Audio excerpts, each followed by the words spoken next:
What's up, everybody? Welcome back. Common Sense, the podcast from our top secret location. We won't tell you exactly where this is, but I think we're kind of digging the new spot. I don't know what you guys think. Let us know in the comments. Anyways, I want you guys to give a warm welcome to a guest I've been trying to get on for a while. We finally made it work. Everybody, please welcome Jason Colosky. What's up, brother? Hey, Garrett, thanks for having me, brother. I'm thrilled to be here. Yeah, man, I'm excited to do this one. I mean, you guys are getting a like military legend, firearms CEO. We got so many lanes to go down tonight. I'm looking forward to it. Yeah, I am too. So, Jason, just for those that don't know you, why don't you give everybody a little bit of a background, CEO of Watchtower Firearms, and kind of let everybody know a little bit about your background. Yeah, sure. So, currently CEO of Watchtower Firearms, next great American firearms company. Our whole vision, our mission, what we're trying to do is bring back firearms that are made by Americans in America. You know, there's a lot of brands out there that they're bygone. They used to be made in America.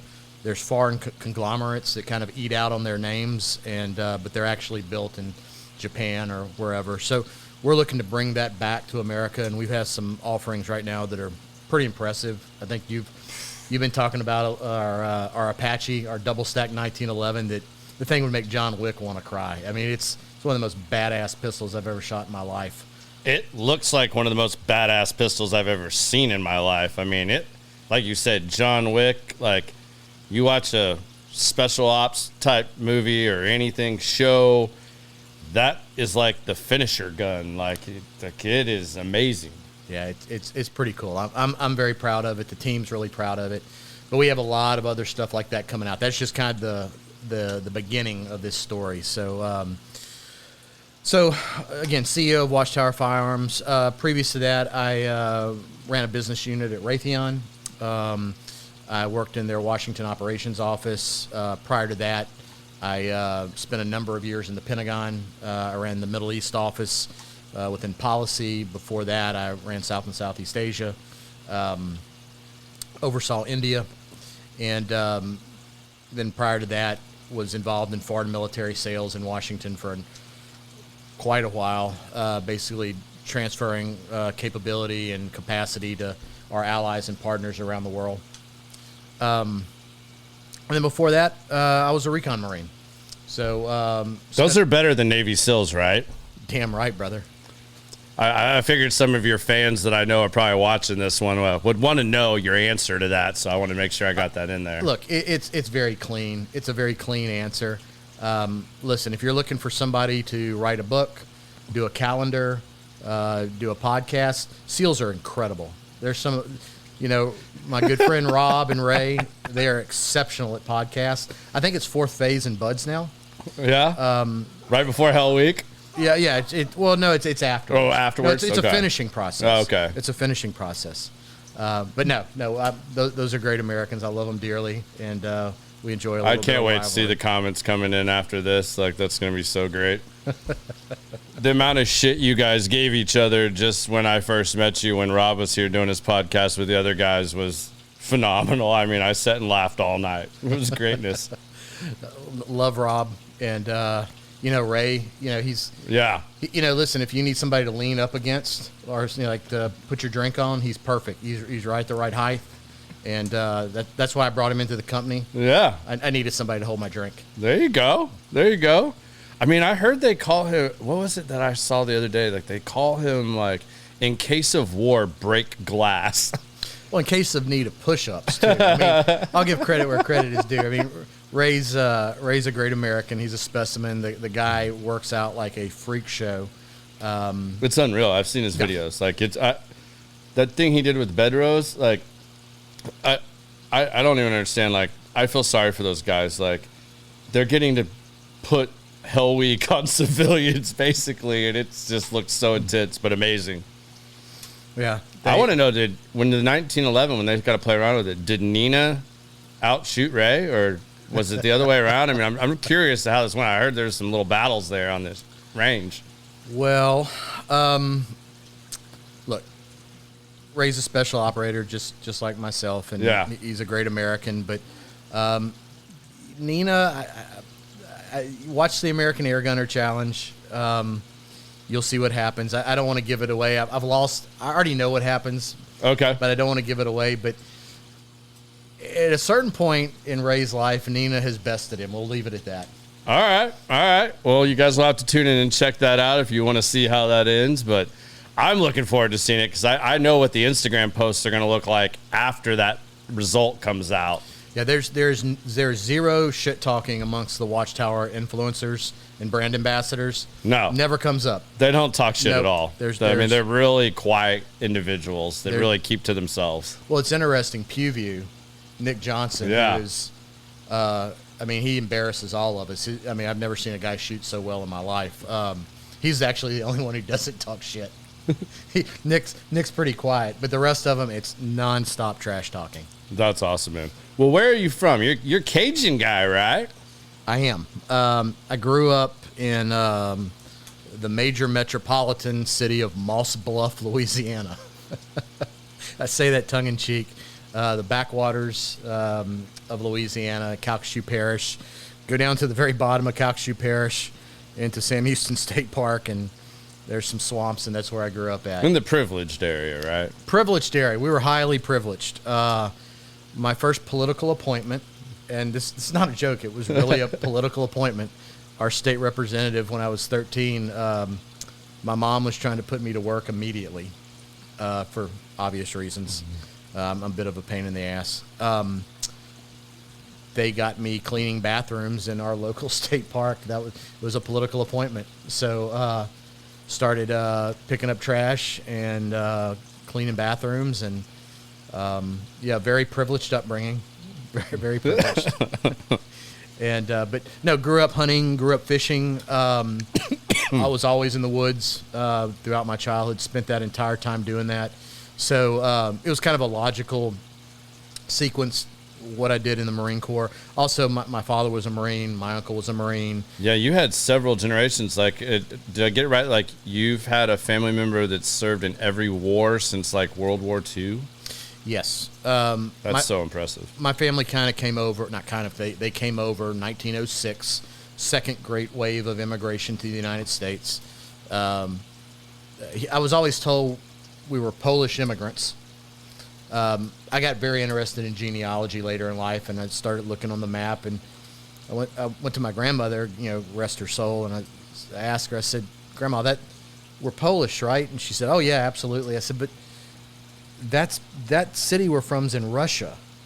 And she's like, well, we're Polish. I said, but it's been in Russia for like 250 years. We're ethnically Polish. It's like, okay, whatever.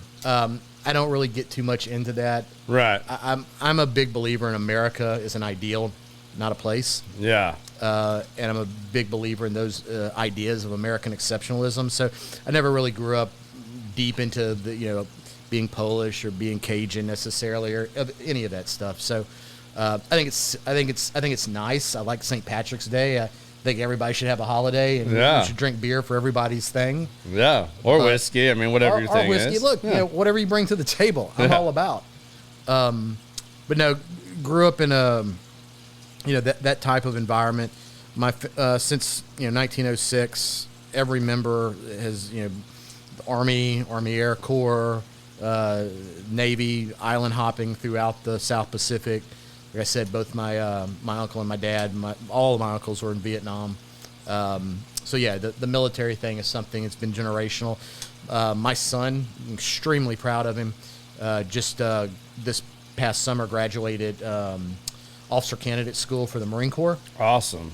He graduates next May, and then he'll fleet up as a second lieutenant in the Marine Corps. That's awesome, man. So if everybody else was in all the other branches, what made you choose to go Marine? I grew up always outside, always in the rivers. And the whole special operations thing, you got to remember, so like in the early 80s, there wasn't this omnipresent, everybody's wearing Oakleys, everybody's working out. SEALs weren't allowed to write books yet. They didn't have that fifth phase of buds where they got the podcast class. they didn't have that. They actually had to suffer. So, but there's preciously little on any of it. So, when I was originally going to college and I was bartending with a guy who was a SEAL, a guy by the name of Chris Taylor. And I was trying to decide what to do one way or the other. And he made a comment to me. It kind of stuck in my head. He's like, look, he goes, I'll disown you. I'll tell you anybody that ever asks me this that you're lying. He goes, but they're fundamentally the same thing. He's like, but here's the difference. If you wash out a Buds, you're going to be busting rust on a destroyer for the rest of your career. And you're going to be, every time they say sweepers, man your brooms, you're going to be that poor son of a bitch, sweeping off the flight deck. If you go through the recon selection process and it doesn't work out, you're still a Marine. And I said, okay, well, I grew up with kind of what stuck in my head also, besides just loving being outside and the hunting and just being in that environment, was I grew up around the kind of the shadow of Desert One, right? The failed Iranian hostage rescue mission, Operation Eagle Claw. And so that was another thing that kind of drove me and attracted me to that world. So I was trying to make, how do I get there the quickest, the cleanest? All these programs they have now where you can just smoothly roll into Buds. You can just smoothly roll into the Q course or go through the recon selection. That didn't exist. When I went in, it was, you're going to do your time in an infantry unit. You're going to then move. Then you'll be allowed the opportunity to try out. Right. So it was a different time, different place, different thought process. But yeah, that's kind of how it worked out. Awesome, man. So as a Marine recon, what skills do you feel like you learned in the recon units that have been most applicable to your day-to-day life and your business life that you probably think is common sense, but maybe everybody else doesn't know? Or there's a lot of things that are applicable. I guess first and foremost, and it's cliche. It's cliche, but it is omnipresent when you're in that world. It's just never quitting under any set of circumstances. And, one of the ways that's expressed, and I always joke, you heard me when I was on Rob's podcast joking about it. There's a lot of guys that you hear the tough guy stories. Yeah. That's what's omnipresent in the media and when you hear guys talking about it. But in reality, going through the different selection processes is brutal. It's miserable. And so the one thing that I was good at, I wasn't the fastest in the water. I wasn't the fastest running. I wasn't the strongest. I wasn't any of that. But I was exceptional at drowning. I was absolutely exceptional at drowning. So when you go through a lot of the drown proofing, people shallow water blackout. Your brain, you're oxygen deprived, and you kind of get the MTV vision, and then it goes out. And I got to enjoy that not once but twice. Hold the record. I don't hold the record. But at that particular time, when you went through the process, they pulled you out. Usually as soon as your body felt the oxygen, you would gas, you'd aspirate water, and they'd pull you out, and then they'd look at you, kind of slap you around a little bit. You okay? I am. Get back in. And 9 times out of 10, everyone who was the high school quarterback or the lineman or all the tough guys, that's usually about the time they exited stage left every single time. There's lots of people that say they'll never quit. The guys who are actually in the SEAL teams, that are PJs, that are recon Marines, that are in the SF, that are in the Rangers, they've been through a selection process that they know they won't quit. It's not an emotional feeling. You've actually been pushed to that point. So while it's cliche, I would say you don't quit. Your worst day at work, you continue to put one foot in front of the other day after day, no matter how bad it gets, no matter how much pressure you're under. And that has carried me a long way in a lot of different walks of One, life. our listeners will know this. We've talked about this on almost every podcast that somebody has a military background. And, you know, you graciously signed my military special Jack Daniels box that I share with guys that served. And the common denominator that almost everybody writes on the box or the bottle is don't quit or take the shot. And that is across multiple branches. That's not, like you said, it's not one or the other. That mentality is shared across the special forces as a family. Yeah. Like that's a very common denominator. It's inescapable, and when we say it's a little bit different again, because it's not an emotional type of throwaway. I'm mad at somebody. Oh, I never quit. I do whatever. It's like, no, you actually you've been put in the position where you've not been allowed to quit, and you know what it's like on the other side. And so you've either suffered through that and got on the other side, or you're not really part of that group of guys. Yeah. And there's nothing. Here's the other thing. There's a lot of guys who make a hell of a lot more money than I do, have done far greater things than I have. There's also a piece of it. There's a lot of guys out there. So here's another like misnomer. The idea of, well, you're in that group of guys, so you can beat up everyone. That couldn't be any more true. That's the biggest load of crap in the world. Yes, you probably have certain attributes, but fundamentally, it's less about being the toughest guy in the room and more about being the biggest survivor in the room. So there's certain things, and again, it's pretty universal to most guys in special operations. You have to be able to withstand cold, and I mean really withstand cold. Like you got to thrive in it. And if you can't thrive in cold, specifically cold water, you're probably not going to get very far. So there's a whole lot of other little bitty things, but it's more about the ability to persevere, never quit, always survive and thrive in the worst circumstances. That's really what makes them different. Yeah. That's I've seen some unique studies too from some of the stuff I read. And I think you and I talked about this a little bit when we were chatting at the last podcast. That they're finding that a lot of these guys that make it have, you know, pretty bad past, like as children and broken homes and stuff like that. It's like they've already put themselves through living through some of the worst situations. So where those guys, that's innately where they get a lot of that quit, because a lot of them, they would rather die than quit.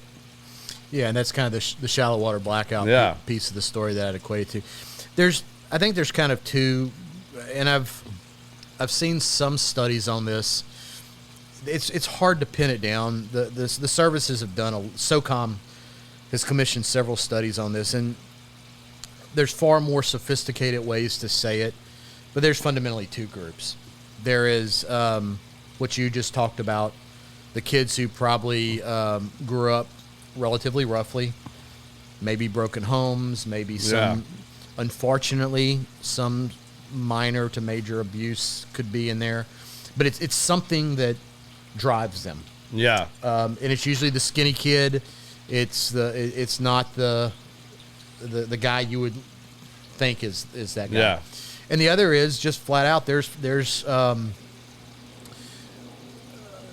kids that fall through the cracks. They should have been a NCAA, D1 athlete in some sport. Maybe they changed midstream. They missed their recruiting window. They didn't grow up. Like I didn't grow up around wrestling. Right. Wrestling's not a thing in Louisiana. There is a tremendous number of wrestlers in both the recon community, the SEAL teams, and other special operations units. Jiu-jitsu and wrestling, like. Well, specifically wrestling. Jiu-jitsu, of course, comes later on, but the mentality that wrestlers have in that type of team high school sport where they're driven, and it's at a young age you learn. Probably the second thing I'd say after never quit is you got to be comfortable with failing. Wrestlers are extremely comfortable at a young age of they've experienced failure, not as a team. That's not as a basketball team, not as a football team. Personal failure. They got pinned. They got taken down. They know what that feels like, and to lose, not for the team to lose, but for them to lose.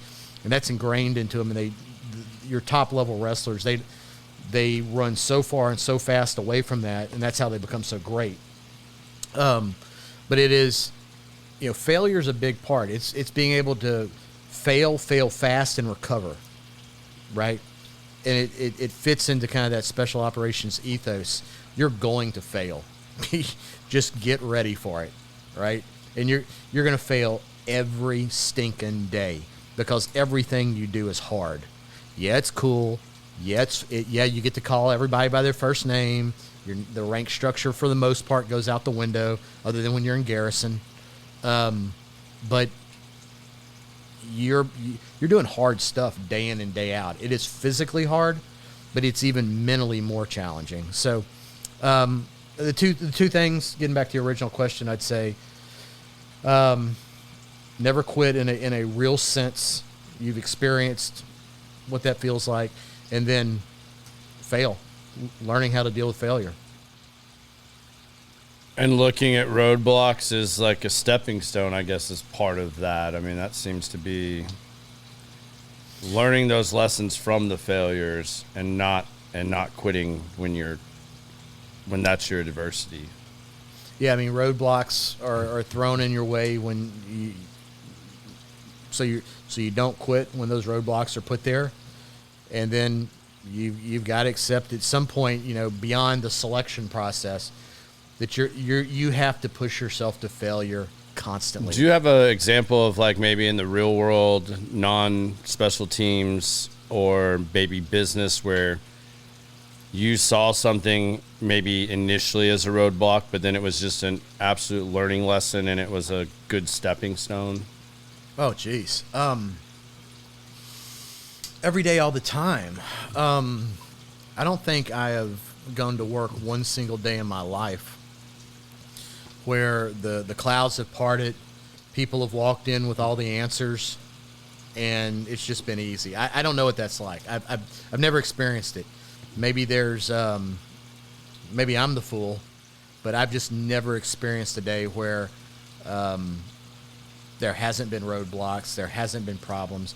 I mean, a big part of special operations also is, by and large, you're expected to lead, right? And that's also something very unique about the Marine Corps. It's something very unique about the American military experience. I get frustrated with the Army because they don't drive this into their basic infantry units as much as they should. But we do it far, far, far, far more than any other military in the world.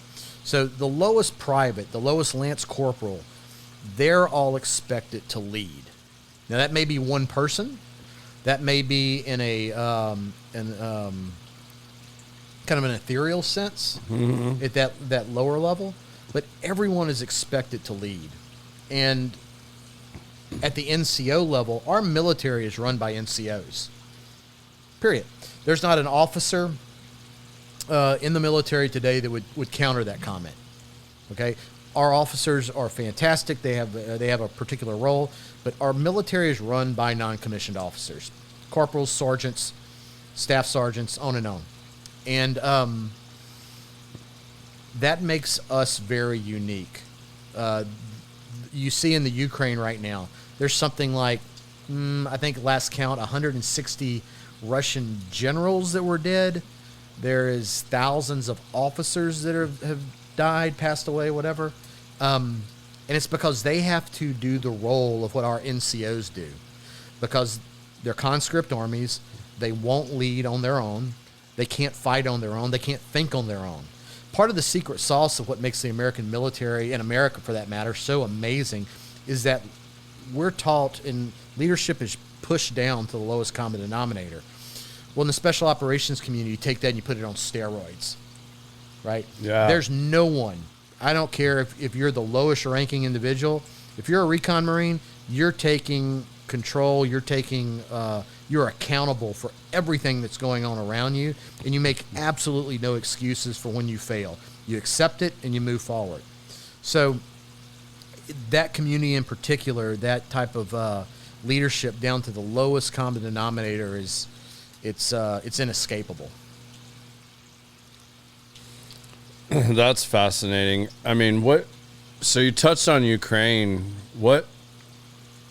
How do you look at what's going on currently in the Middle East and Ukraine, and the effect you think that's going to have back home? I look at this a little bit differently than the way the news media covers it. So, my time at the Pentagon, I ran our policy office for the Middle East. And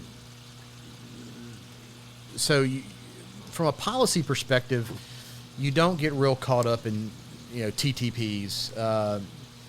You don't get into the tactical component of warfare. So when I look at what's going on, and I look at, what was it? Was it October 6th or 7th, whenever the attack on the Israelis took place? Around then, yeah. Yeah, I believe it was the 7th. I could be wrong. I'm sure the people in the comments will correct me immediately. Yeah, you're bound to. I mean, anything you say about any of this, you're going to get corrected or told otherwise. Well, so what I tell you, I just look at it a little bit differently. Hamas didn't wake up one morning and say, I feel like doing bad things in Israel. Like, that's not real. Their capacity at a strategic level it doesn't exist, because their capacity at a strategic level is owned by the Iranians. Okay? So anything that Hamas does on any given day is funded, organized, and driven by Iran. Period. Full stop. End of conversation. There's nothing left to say about it. They are purely a proxy force at this point, as is Hezbollah. So what concerns me is we have only so many battle carrier groups, roughly 10. Of that 10, 5 are up and running. We do a third, and a third. Training, refitting, training, deployment. So if you have both the Gerald R. Ford and I think it's the Eisenhower in the Med, you have 2 strike groups in the Med. That's pretty heavy in the Med. You have 2 other strike groups, 1.5, 2, depends on how you look at it. Depends on where they're at in their cycle, supporting the Ukrainians, not from a direct, obviously not from a direct standpoint, but from an intelligence sharing, other ways that those strike groups can help. You rapidly whittle down. So you have assets that are focused on Ukraine. You have assets that are focused on what's going on in the Med. And then that leaves suspiciously little in the Pacific. We can't pretend away the fact that Russia, China, and Iran talk on a regular basis. No differently, identically, that we talk with Australia, the Brits. We coordinate military operations all the time. There's a group called the Five Eyes. Okay, these are the Five Eyes are an intel sharing agreement between 5 of our closest allies. They have the same thing. I worry in the latter days of the Biden administration, which in my lifetime is probably next to Jimmy Carter, the weakest administration, again, in my lifetime. China has a plan. They've declared it. It's all in open source material you can Google. I worry that there is a axis of evil, to borrow from President Bush, that is actively driving our attention away from the Pacific. A significant number of our microprocessors, our integrated circuits, are built in Taiwan. That left the United States years and years ago. Every iPhone, every piece of technology that we run, and we're such a technologically heavy country, the vast majority are made in Taiwan. If China decides to cross the straits, we're tied up in 2 areas that otherwise those assets could be deployed in China. So while I think what happened in Israel was awful, I fully support their right to go in and clean house. from a bigger strategic standpoint, it concerns me how those assets are being allocated right now. Yeah, I think I'm also a little frustrated with the whole thing because, like, I think you said it very well at the beginning when you said it's not like Hamas just woke up and decided I'm going to do this. That war between those two has been going on for thousands of years. And it kind of bothers me that it can't be portrayed as like both of you can be wrong and both of you can be right. It's the fact that there's not talking, and we're going to this point again now that we're seeing war again, which there's always going to be wars that are being fought. But it's like you said, they didn't just wake up and this just all of a sudden happens the next day. No, they don't have that capability. And I mean, it's not like that's not my opinion. Hamas does. The Gaza Strip is surrounded. It's cordoned. They do not have the capability to produce the military capacity to do anything against Israel. That is all courtesy of Iran, specifically the Quds Force and other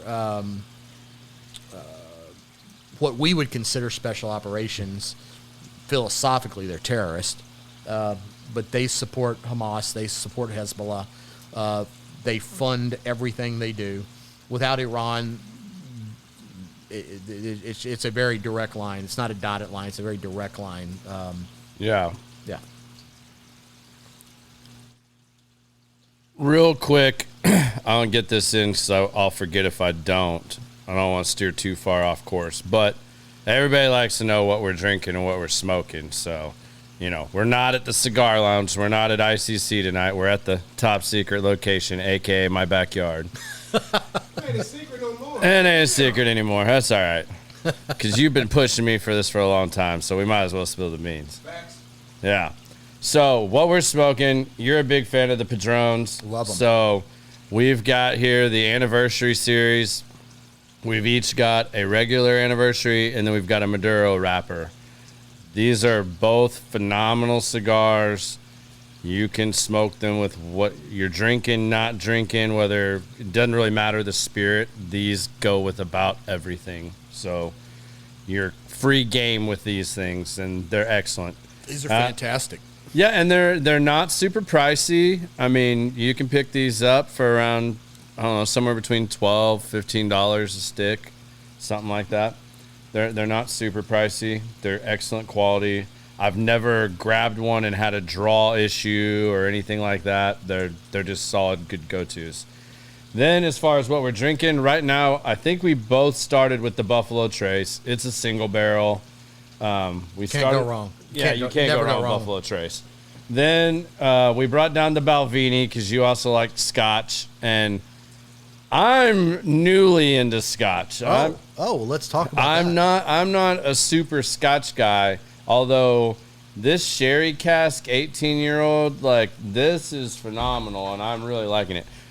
The reason, and I don't want to get into this too much because I've talked about it a lot, I had a hard time discerning what I did and didn't like about Scotch. My old man ruined that for me as a kid. But I had to learn that I didn't like peated Scotches. And when I found out there was such a thing as a non-peated Scotch, all right, game over. Well, like, I'm in on that now. Well, they all have a degree of peat to it. Right. But I think what you're hitting at, and I think you and I talked about this off camera, but what I like about Balvenie is it's just enough peat where you get that earthy flavor to it. Yeah. But it's not Talisker. it's right? not like you stuck your Talisker- head in the smoker. Yeah, Talisker's kind of like, it's a legendary Scotch. It's the Scotch of all Scotches. There's poems written about it. Yeah. But it's kind of like drinking a cigar and a leather couch at the same time. Mm-hmm. It's a little much. Yeah. And the whole thing, like, I literally, with a lot of those, I feel like I stuck my head inside the smoker, inhaled, and then drank some, like, really stale whiskey that just isn't good. So, yeah, once I found that out, I'm rolling with some of the Scotches now. And then, last but not least, I brought this down for you to try just because I know you like cigars. This is Joseph Magnus Cigar Blend. Have you ever had this? I'm going to try it tonight. All right. Try it tonight. This is one of my favorites. Like I search for these as one of the few that I still buy regularly if I see it, if I can find it. So there you guys have it. Hit Biz up in the comments. I don't have the laptop out tonight. I wasn't going to try to fit that in here. So y'all have questions about any of that, let us know. So back to the military and how that's affected your life. You've, in your journey so far, one of the key things, and it's something I know you're passionate about, and I really want to go down this road, is American made. Yeah. You talked about American made being the reason you got back into firearms and you started Watchtower, bringing back an all American made gun so that all these, you know, the Brownings and everything else that you, and the Colts that used to be big major American names are no longer American made. That's why those old ones go for so much money too. Like, yeah, because it was American made.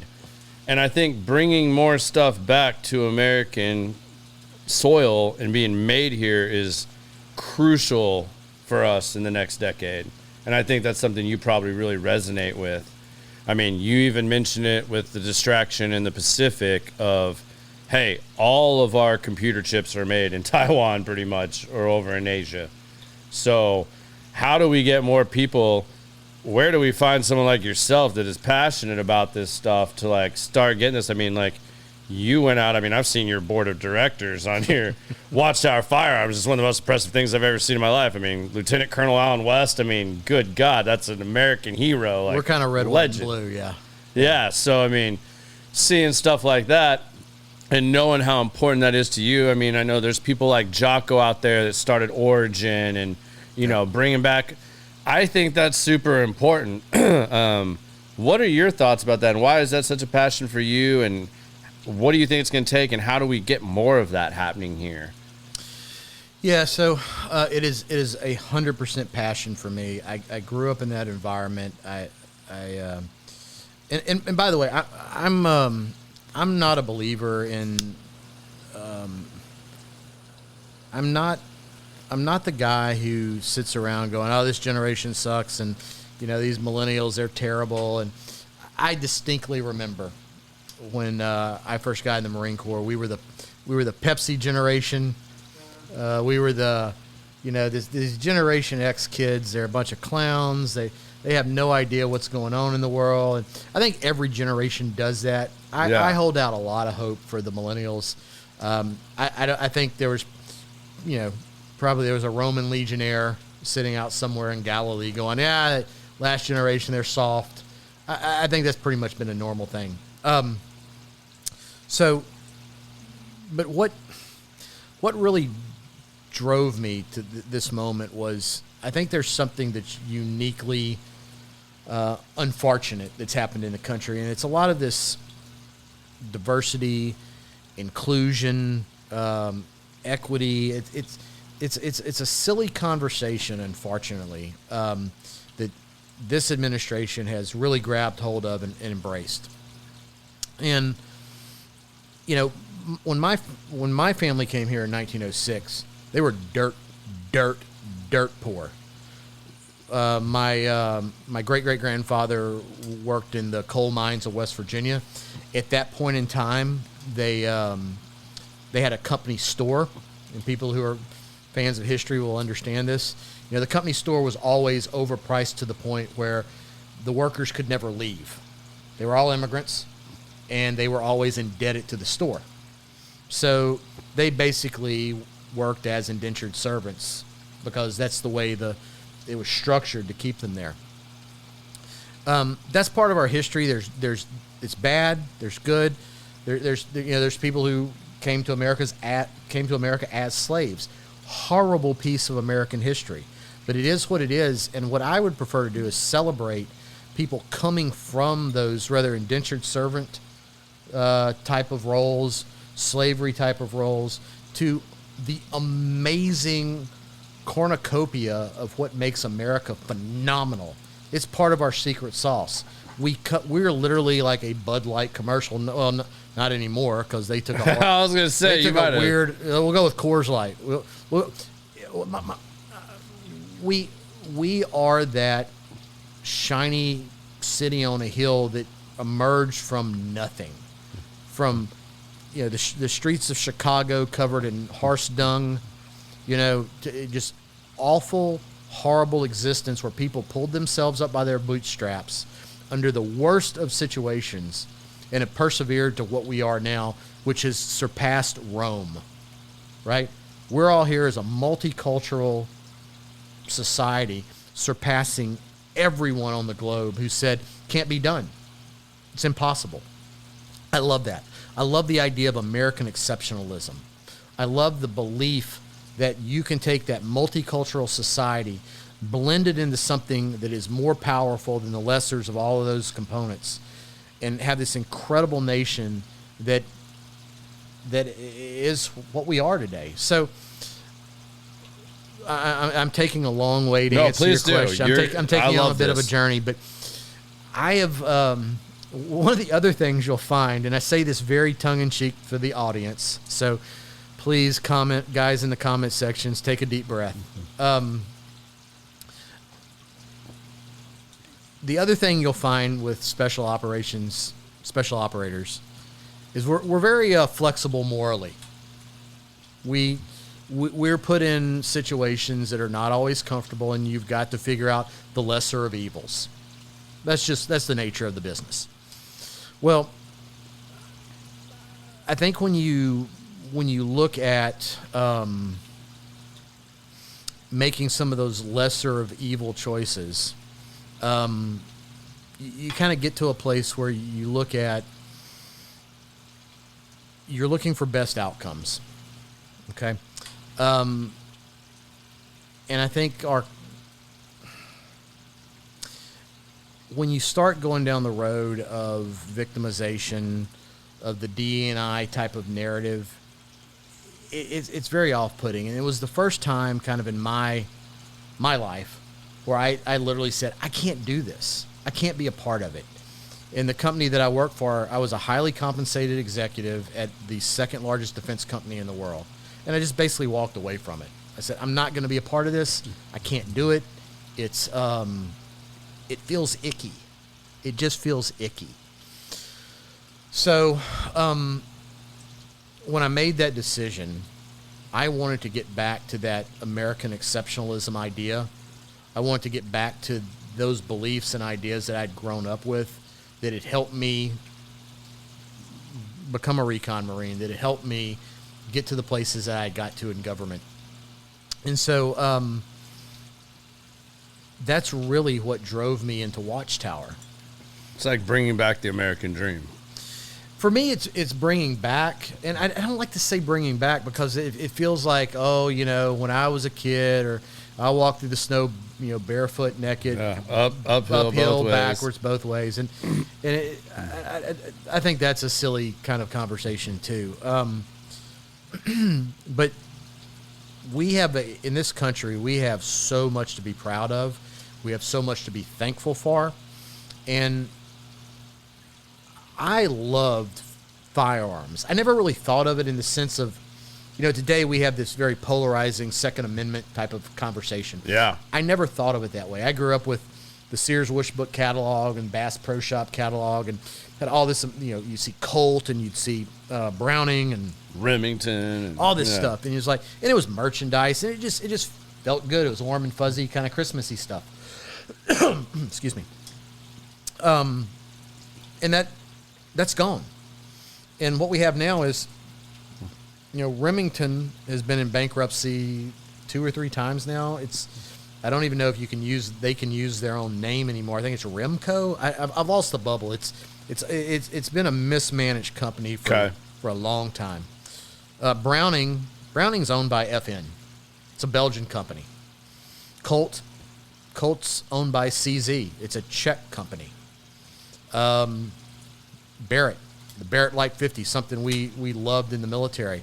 It's owned by the Australians. And you can just kind of walk down that list and you're like, wait a minute.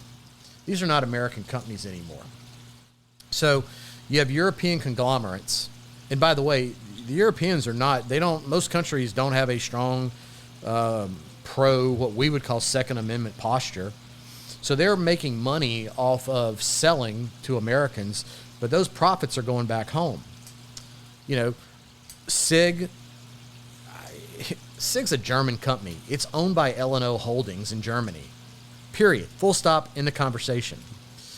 So when you look at that, it kind of takes your breath away. You're like, wait a minute. All these titans of the firearms industry, they're gone. They don't exist. You know, Smith is still around. They've gone through some restructuring. They're trying to get it together. You know, Daniel Defense is kind of an upstart, and they've done quite well. Good on them. But we don't have a lot of American household names anymore. So what I wanted to do is say, okay, we're now at a moment where American firearms, the guys who make them, they're incredibly high quality. They're the bespoke firearms. They're not the assembly line firearms anymore. And so when I started Watchtower, we started with an acquisition that was of a very bespoke, high quality firearms company, which was F1. We acquired them. We rebranded them. We've retooled the factory to moving from just being an AR manufacturer to also being a very high-end double-stack 1911 manufacturer. And then we're moving into bolt action. We have a couple more acquisitions lined up. And so I want to bring that back. I want to give people who talk about pro-America, right? They have the American flag on the back of their truck, but then they have a Sig Sauer sticker, right? Yeah. Or they have a Colt sticker. Well, if you're buying Colt, you're sending your money back to the Czech Republic. I'm sorry. It breaks my heart. I hate it. Yeah. But, you know. It's reality of what today is. It's a reality. So I want those guys that have that American sticker on the back of their car, along with that Marine Corps Eagle Globe and Anchor, or that Army emblem, or whatever they have that they feel American pride. I want them to have an alternative. I want them to be able to say, not only am I buying an American product, but I'm buying the best product. We're not going to build Ferraris. This is the analogy I always use. If you want a Ferrari, you can go buy an Italian shotgun. God bless you. Those are great shotguns. Love it. I'm not building Ferraris, but I am building Dodge Demons and Hellcats and Cobra Shelbys. I'm building American muscle, and I'm building the highest quality American muscle in the firearms industry. And that's what we're setting out to do, and that's what we are doing. Absolutely. Any of y'all that haven't gone to his website, go check out watchtower.com. Check out what those guys are doing over there. It's impressive. I'm telling you, you see the Apache. If you're a gun guy remotely, you're going to want that gun. I'm just telling you right now. I've been wanting an AR for a while, and I was like, man, I could get like 2 ARs, or I could get the Apache. It's like, oh, so torn. Well, yeah, and let's talk about that, because there will be some of your viewers that will go on the website, and they'll take a look at it, and they're like, oh my God, it's the Apache's, it's $3,600. What you have to understand is the double stack 1911 market. There's basically two pieces to it. There is I'll just say an unnamed company that they're marketing double stack 1911s. They're not hand fitted. They're purely production. Sorry, y'all. I just looked at it. Wow. Yeah, it's not bad, huh? Get your phone. You can look at the comments. Just pick your phone up and look through there. Yeah, please keep going, because this damn thing is incredible. Sorry, y'all. Biz just did red alert. So what you have to understand, and let's do it like a kind of a double stack 1911 class. All right. So traditionally, double stack 1911s are very bespoke products. There's one or two companies out there that build them that are they're hand fitted. Ours are hand fitted. They're the highest quality you can get. They tend to command about an $8,000 price point, anywhere from $6,000 to $8,000. Okay. Going back to my analogy, we're not building Ferraris. Those companies get out a very small number a year. They're very difficult to get the companies will promise them, but they'll never show up at the dealers. It takes a long time. You just have to wait for them. On the other extreme, you have a particular company in the country that's marketing a double stack 1911, but it is so incredibly not bespoke. It comes straight off the production line. It's very cheap, and that's what you're getting. Yeah. And it kind of mirrors the rest of their products. And if you guys go in there and look at this, you're going to see a gun that looks like John Wick would get a hard on looking at this gun. I mean, like, this gun is legit. Yeah, it is. I mean, even just looking at it, it's like artwork. It's the flattest shooting pistol I've ever shot in my life. Our engineers did a phenomenal job with it. So we're true to our word, and we're not building for ours. We're building Hellcats. We're taking basically what should be an $8,000 gun, and we're selling it for $3,600. That's the price point. We are leaving money on the table. I'm the CEO of the company. I'm telling you, we're leaving money on the table, and I'm doing that intentionally. I want to put it in Americans' hands. I want blue-collar Americans that wish they could go buy an Atlas, that wish they could go buy a Staccato. Boys, you're getting that and then some at a lower price point. That's the reality. And this 1911, like, just looking at, like, good concealed carry. Not this one. Not no. this one. I couldn't tell by the pictures. Like, I was like, it looks a little big. It looks more. I mean, it looked like it's just straight up set up for competition, almost. Yeah. But God, it is a sexy gun. So, this is our first offering in the pistol space. Yeah. We make exceptional ARs. What we call Type 15s or Type 10s, which is a throwback to the type desk that used to be in the Pentagon. Everything we do is steeped in American history, including our serial number start with 1775. And I can get into all that in a second. But going back to the pistol, this is our first offering. Yep. They're coming off the line right now. They're being PVD coated. We're getting our first ones out the door as we speak. We're running extra shifts to make sure we can get all of them out. Probably first part, and one other thing, these are all part of the PewView edition. So the first 1,000 are PewView edition. So Nick Johnson is taking these out. He's doing the advertising for it. His name's on it.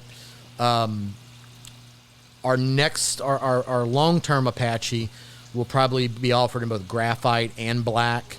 It'll be, the serrations will be a little bit different, but I would expect, and the guys in the factory aren't going to like this, but probably February timeframe, we're going to start moving into our concealed carry, or at least subcompact model. Yeah. And so we're going to have an everyday carry version of the Apache coming. That's in the works. We'll have a law enforcement version that'll be coming out shortly. And then we also have just a basic 1911 that I could release it right now.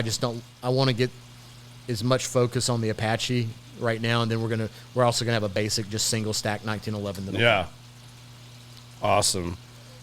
And forgive me because I don't remember the other gentleman's name that's part of your company that you affiliate with. Like, I know you have the Robert O'Neill AR that is super badass looking, and then you have another guy. We got a couple. So that you have those on there. Maybe talk about those real quickly, and maybe what the difference is. Sure. Between the two and the setups and stuff like that. Sure. So,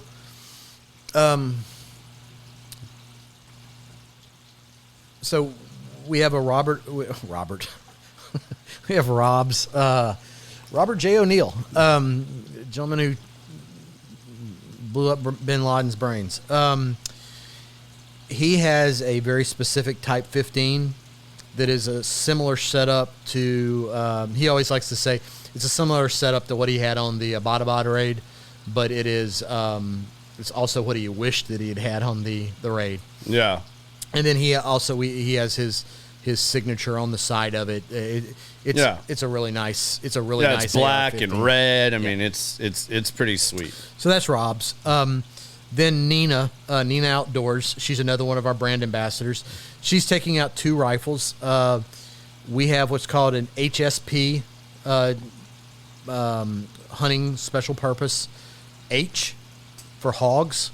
That will be put out. Oh, Ray's not going to like this. It's coming out in the next week or so. So that there's 2 variants of hers. It's basically a Type 10 or an AR-10 on steroids. Okay. This is a hog hunting machine. So that's coming out within the next week or 2. Ray's in a tizzy as he's watching this right now because he's got to get the marketing out for it. I hope so. Then he'll remember which podcast mine is. Yeah. I see my phone vibrating right over there. So, so he's going to be spun up. Let's see. So we got that out. Then we have Mark D'Ambrosio. Mark's a great American friend of mine. He's also a former recon Marine. Okay. He's a scout sniper. And we have a specific, this probably won't come out the first quarter of next year. It is a precision rifle that just so happens to look like one of the sexiest sniper rifles, one of the sexiest bolt actions that you can imagine. I'd love to talk about it in depth in technical terms, but I can't. And here's the reason why. No different than the Apache. We're doing some things with Mark's, what will be known as the MSR, Mountain Sniper Rifle, that there's nothing on the market like it. And we're going to market it also to a military I think customers. you've already earned our listeners enough trust and respect here that they're just excited hearing you say that it's so good you can't even talk about it yet. There's some things we're going to do with this rifle that they just haven't been done. And when people see it, they're going to be like, holy crap, why didn't I think of that? It's pretty unique. So Mark, Nina, Nick, Rob, those are our 4 brand ambassadors right now. One of our board members, Alan West, also has done a limited edition rifle with us. Awesome. You can't. Everyone loves Alan. He's impossible not to like. And everybody knows who he is. Yeah. I mean, he's for somebody that isn't like podcasted and stuff like that, like. Well, he has his own podcast. I know he does now, but I mean, for the longest time, like old generation. I mean, anybody that was around for Desert Storm or any of that type of stuff, like you remember that name. Yeah. Like you remember seeing his face on TV. My generation, you remember him from seeing him constantly on TV and stuff like that, the news, whatever. I think he's one of the most beloved Americans, and I'm just honored to have him on our board. Yeah. That's a great American honor right there. So those are our brand ambassadors. Those are the various guns they're taking out, and all of them, they've all bought into the idea of what we're trying to do. And for those who maybe don't even know, I mean, it's funny. I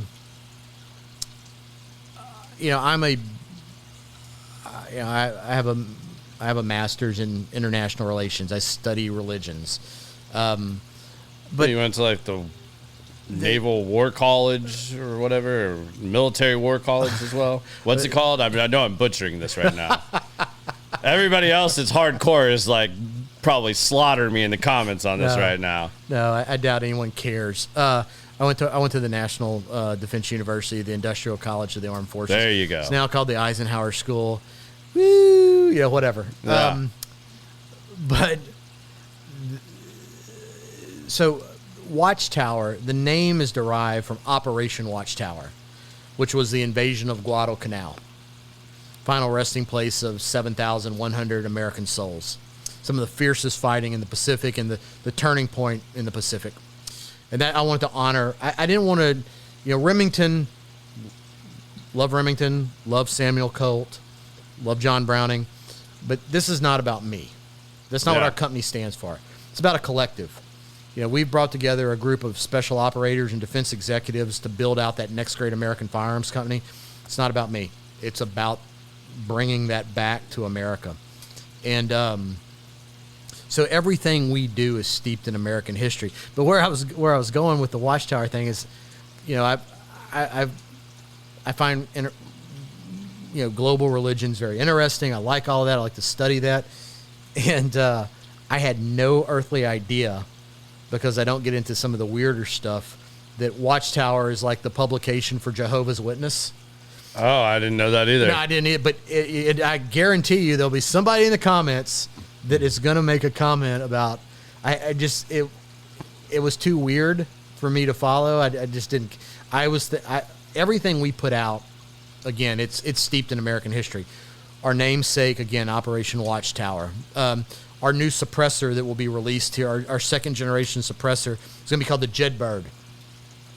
Jed Birds were a combination of the Office of Strategic Services, what was the precursor for the Green Berets during World War II, along with the British version of it. They brought their best operators together, parachuting them behind. Like SAS type? Yeah. Okay. But the precursors for the SAS. Okay. They brought those two units together. They sent their very best operators to a place called Jed Bird, Scotland, and that became the Jed Bird teams. And their job was to jump in behind enemy lines in Nazi Germany and basically slit throats. I mean, they were some bad mama jamas. And so we dedicated our first suppressor to those guys. It's called the Jed Bird. That's awesome, man. I love your love for history, because history is my favorite subject. And I love how you tie that all in with an all-American-made company, man. Like, that's phenomenal to me. I love that you're paying homage to these things and doing all that within that. Well, thank you. Yes, and then our second suppressor is going to be Geronimo. Nice. For God and Country, Geronimo. That's so awesome. I love it. So, yeah, so I can go on about this all day, but, yeah, that's us. But American-made, I mean, as an owner of a big firearms company that is growing rapidly and doing a lot of big things, like, what challenges have you seen? What challenges would you want to put out there, or what rumors or misbeliefs would you want to say to maybe if there's another Jason Colosky out there that is fed up with his job and wants to pull together an American-made company?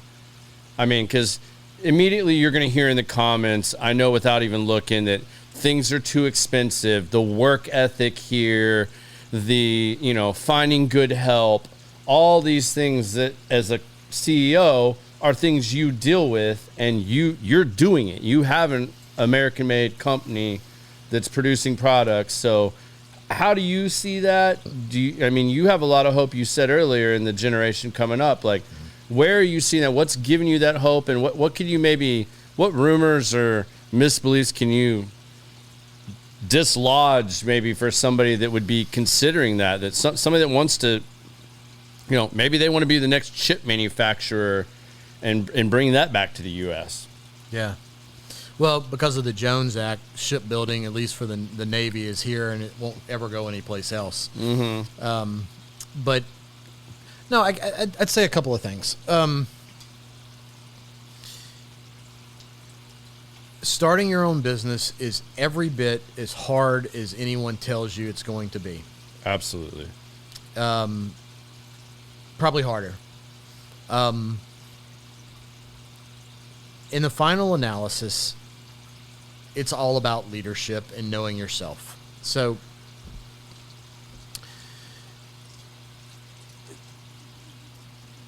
certain American leadership in this next century will be more important than ever in the history of the world. And I would challenge anyone who believes they have something to offer to this country to step up. Now, if that's an 18-year-old who wants to join the Marine Corps or the Army or the Navy or the Air Force, or I guess the Space Force now, go do that. We're that shining city on the top of a hill. We are an exceptional place. But Reagan said it best when he said, we're only one generation away from losing all of that.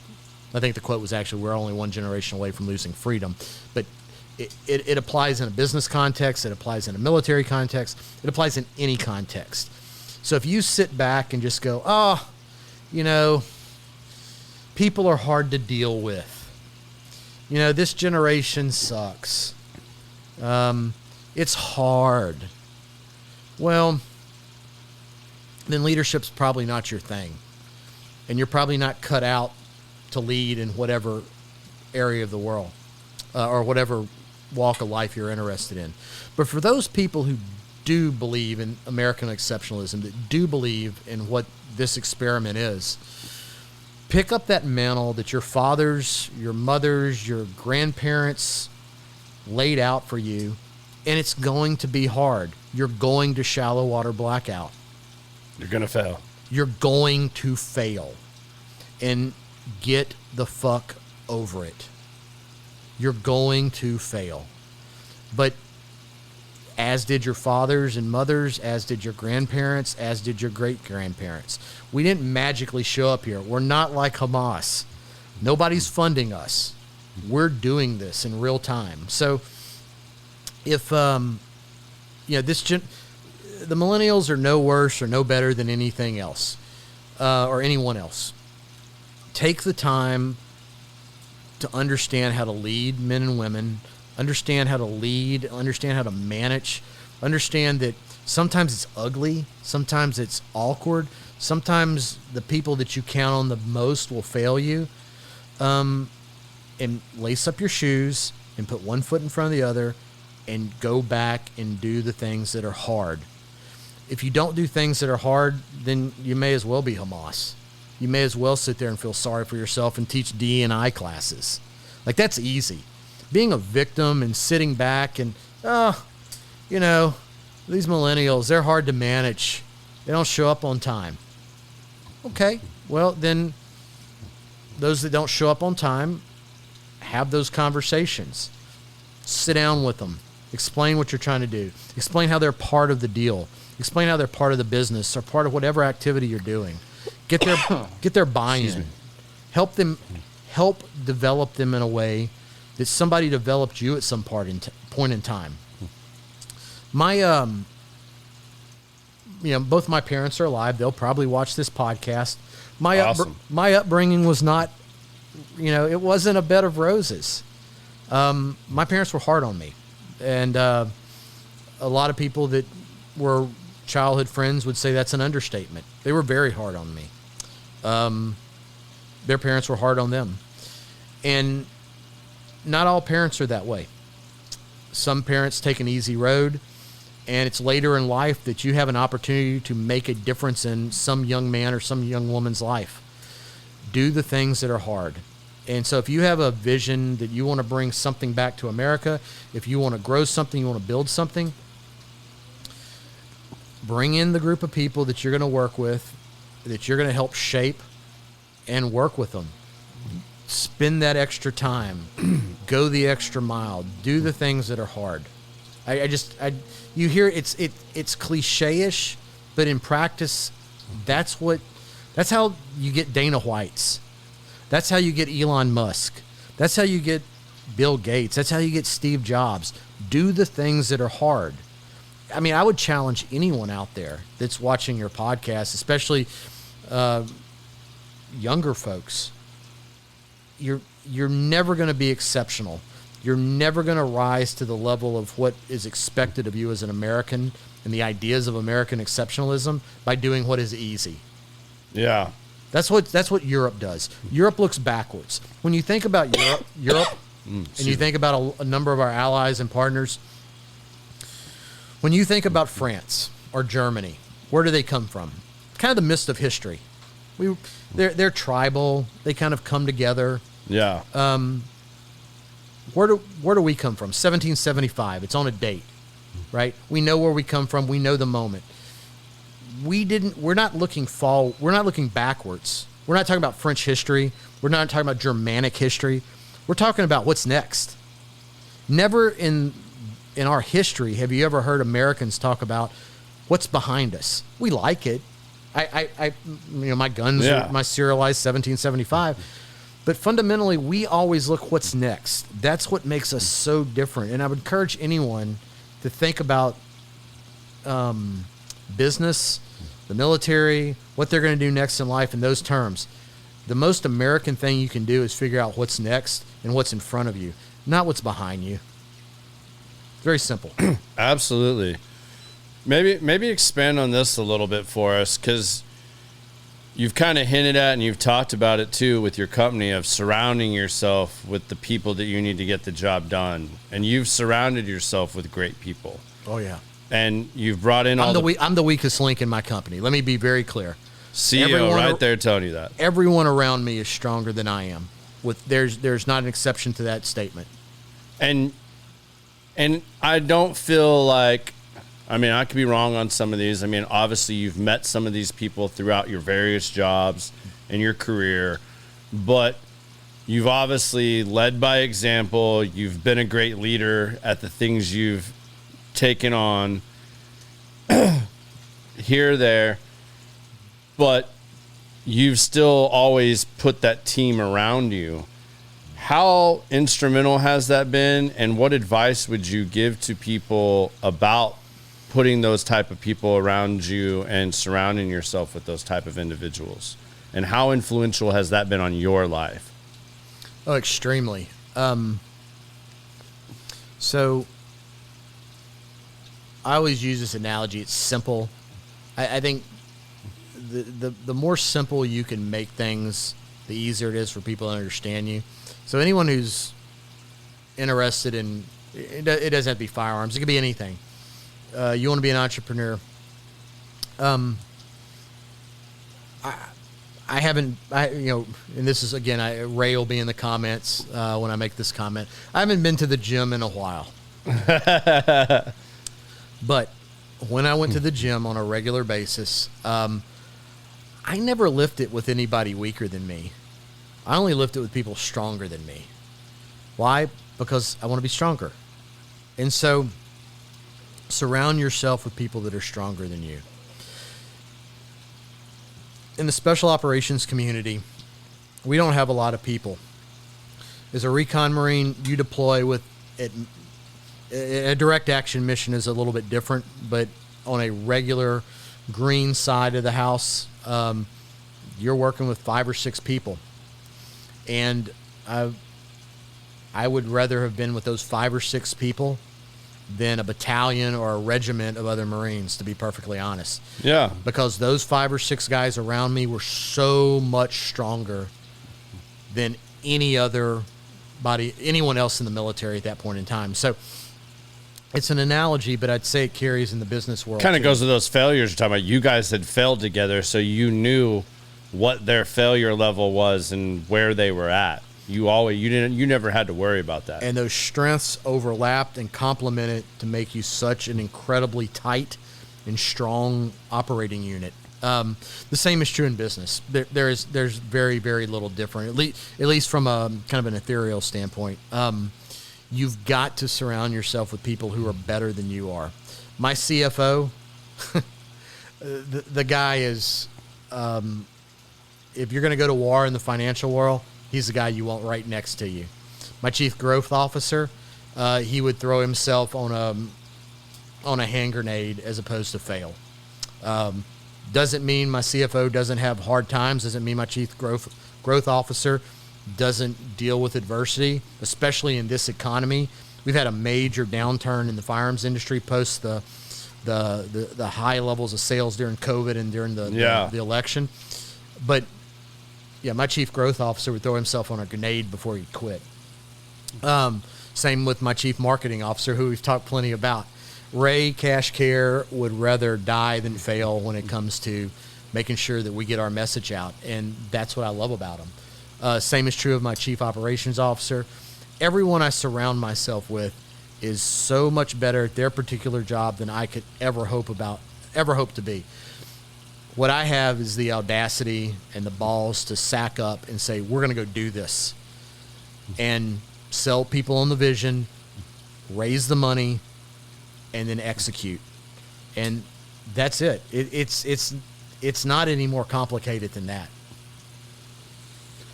That's fascinating too, because I mean, you've brought guys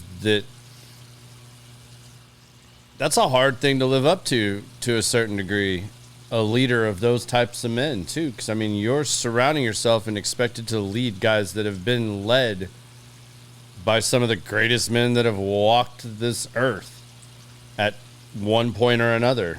So, I mean, how do you, has that ever crossed your mind, or how have you looked at that of leading, even though it's a different venture, you know, you take special ops out of it as much as we can, but for purpose of conversation, I mean, you got guys you work with from recon to, I mean, and you've done this throughout your career, whether it's been Raytheon, the Pentagon, the White House, whatever, wherever you've worked, Yep. you've had to do that with those different people. Oh, hold on.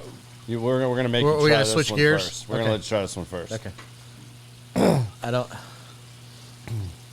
Joseph Magnus? Yep, Joseph Magnus. Okay, I want to get it in for the audience, make sure they know what we're doing. Cigar blend. Okay. Bourbon? Yep.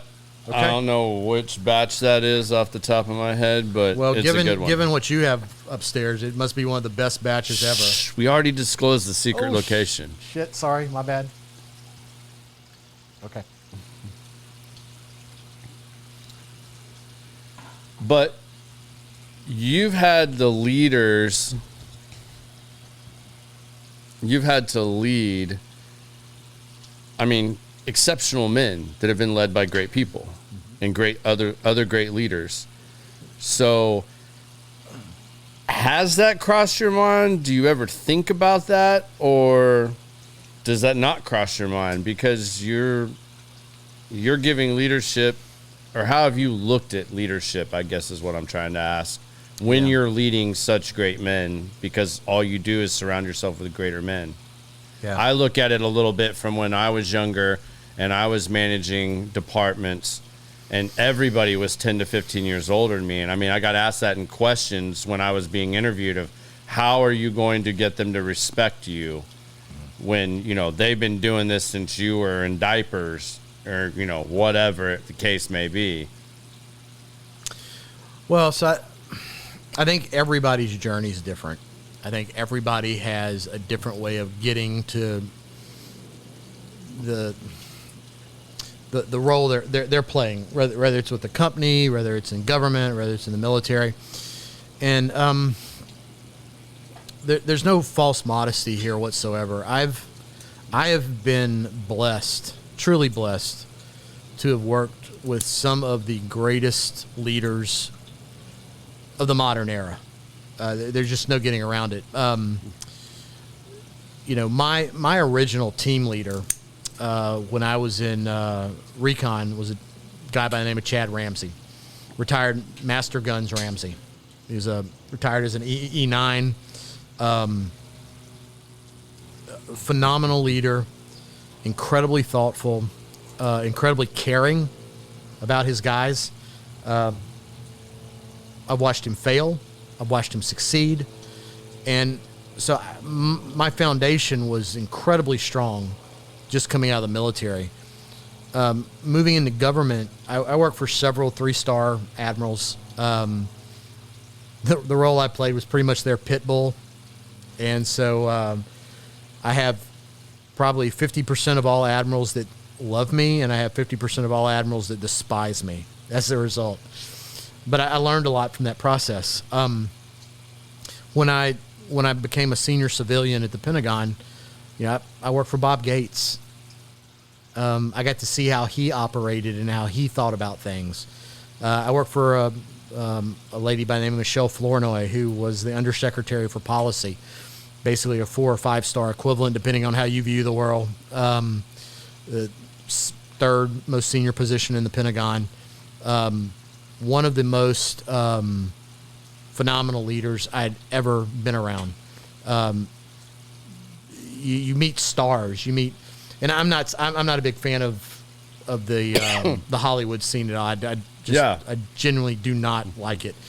But there is I only make the comment because people talk about like the it factor, and they usually talk about it in terms of musicians or actors. And Michelle Flournoy is one of those people who has that it factor. Just phenomenal. I work for Chuck Hagel. I work for Leon Panetta. So I've got to see leadership at the most senior levels of our government. I interacted with our CEO at Raytheon, Tom Kennedy, for a number of years. Phenomenal leader.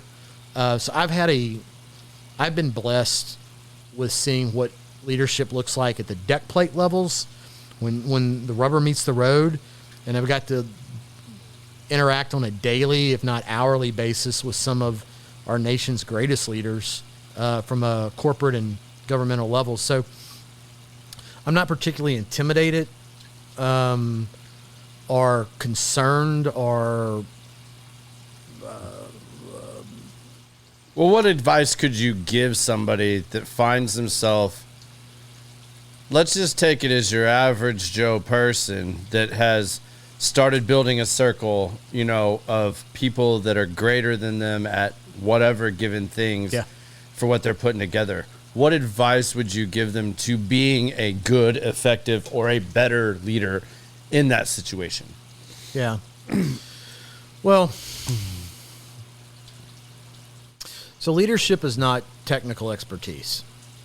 So leadership is first and foremost, I go back to the basics. There's all kind of books written, lots of Harvard Review, this, that, and the other, but fundamentally it's mission accomplishment and caring about your people. If you do those two things, you're an effective leader. You get the mission done at all costs, and you take care of your people. Beyond that, there's all different types of shades of gray. There's all kind of neat buzzwords. I can get into all of that. Ray can maybe comment a few of those for us. Ray is a buzzword master. I can give you all the Harvard Business Review stuff all day long. But in its purest sense, if you're going to lead people, you do not and should not be the technical expert. If you are, then you should go be the technical expert. Yeah. Right? I'm not. I'm not that guy. But you've got to be driven enough, and you've got to drive your people hard enough without breaking them to get the mission accomplished. Because if a mission is worthwhile, it's probably going to be hard. And so you've got to understand the difference between pushing somebody to the breaking point and and holding people accountable. So that's let me talk about that for a second. So there's a lot of folks out there that everything's fine and dandy until you actually have to do something. And then you have one of your troops, one of your folks that doesn't get it done. Well, you have to hold them accountable. You have to say it. You can't shy away from that. That's uncomfortable. That's leadership. Now, they may not like it. They may not look at it as leadership. They may think, geez, Jason's mean. I'm a big fan of when Shinseki was the chairman. He was interviewed and he talked about a reporter asked him, you must really rip into people. He said, I've never raised my voice a single day in the military. He went from being a private to a 4-star general. Never raised his voice the entire time. And that's true. But what he did and what other leaders do, as a matter of course, is you have to hold people accountable. There's lots of, even the best, and I'm not the best, but there's moments where somebody will say, Jason, this didn't happen. And I'm going to tell you all the reasons why it didn't. Irrelevant. Your job's to get it done. And you have to hold people accountable. That's uncomfortable. That's something leaders have to do. That's mission accomplishment. That's business accomplishment. But you also got to care about people. If you don't care about the people you're bringing along with you, then you're not a leader. You shouldn't be a leader. We have lots and lots and lots of toxic leaders out there. All they get right is the first part. They will make money at any cost. And eventually it catches up with you. Either from a business standpoint, because everyone is going to leave your organization and you're constantly going to have to bring in new people and you just won't be successful. You'll mortgage today for tomorrow. Or you care about your people. When you care about your people, they're going to stand by your side. They're going to want to perform even more. They're going to understand the difference between being abusive and holding them accountable. And you're going to have a successful business. You're going to have a successful career in the military. You're going to have a successful career in the government. Those are the two elements. It's simple, it's short, it's sweet. Again, you can Harvard Business Review it all day, but that's what it's about. Absolutely, man. I think that's great advice. Because, the show is called Common Sense, so there's just so many things you can go into because we all sit around and say, God, if they just had some common sense. I mean, like, and that can apply to anything. And, my whole goal with this show was to get individuals like yourself and just have these conversations that you and I have, smoking a cigar in the lounge, and we're talking about these things because we're obviously not sitting down like this and talking about it this in depth on multiple subjects, but we'll sit down and maybe you had something that was really hammering on you that day, and we just start talking about it, and it's just like clear in the air, having somebody else to listen to it, run an idea by somebody, and maybe they have some advice that's like doesn't seem real practical for that situation, but it's advice or a lesson learned from another endeavor or failure that then turns into an aha moment where you're like, oh man, if I'd only looked at it that way. So I appreciate you sharing all that. And I love the name and I love the concept, right? Yeah, thanks, man. So it is common sense. And it's a throwaway term to a lot of people. If they just would have used common sense. Sometimes when people say that, it's an excuse. Yeah. Which it's code for if you just would have looked at it my way. That's not common sense. Mm-mm. Common sense to me is keeping things simple, because usually, all things being equal, the most common sense answer, the simplest answer, is the truth. It's the reality that we operate in. When you start moving into areas and you start making it hard and you start, my 25 rules for success, that's utter bullshit, right? There's no 25 rules for success. There's hard work. There's surrounding yourself with people that are smarter than you. And there's hard work. It's hard. We have a saying, and I've been using it a lot at Watchtower. If this was easy, everybody'd be in recon. I can only imagine the comments that come flying back with that one. Well, it only comes from one person, but that's okay. Yeah. One, maybe two. It translates the same way. And if it was easy, everybody'd be in the SEAL teams. If it was easy, everybody'd be in recon. But you know what? I can tell you there's a lot of SEALs and recon Marines that cannot run a business to save their lives. They shouldn't do it. They shouldn't attempt it.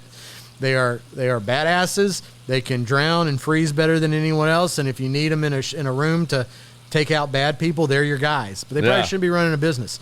If it was easy, everyone would run a business, right? Yeah. And so that's a different group of people with a different skill set. And there's nothing. I have not encountered it, but I've never found anything worthwhile doing that's easy. I just haven't. And that goes for marriage. That goes for anything. Yeah. I mean, so many of these things. That's why I love sitting down with anybody that has a military background, just because so many of these things that people struggle with are so ingrained with them. And the different stories just let you see it a little bit differently each time with a different light on it. Because I think common sense, we all had a whole lot of it when we were little because we were carefree. Most of us had, you look at it, you want to be fit. Like, well, when did we stop just doing simple things like push-ups and jumping jacks and sit-ups? Like, you used to have to do that for PE every day. But then you saw the kid that, really loved doing that or, stayed with that or was super involved in multiple sports where they kept doing that. A Herschel Walker that, didn't really lift weights but did thousands of push-ups and sit-ups and stuff like that didn't take a lot, but doing the hard work sucks. It's not fun getting up every morning and making yourself do X amount of push-ups, even if you're not going to the gym. There's mornings you don't feel like doing it. But the more disciplined you can be where you set that goal of what you want to accomplish, you figure out the things that it's going to take to accomplish it, then you got to have the discipline to do it. Whether it's great, it sucks, or not. And then the last part is just not quitting on that. Right. Not quitting, through any of that. Yeah. eventually it might not happen on your timeline, but sooner or later, you're going to start getting there. You're going to keep inching your way there, no matter what that is, whether that's losing weight, starting a business, getting your health in check, making your bed, whatever. The more you can do those 4 things consistently, the more of an expert you're going to become on that and exceed or accomplish your goals.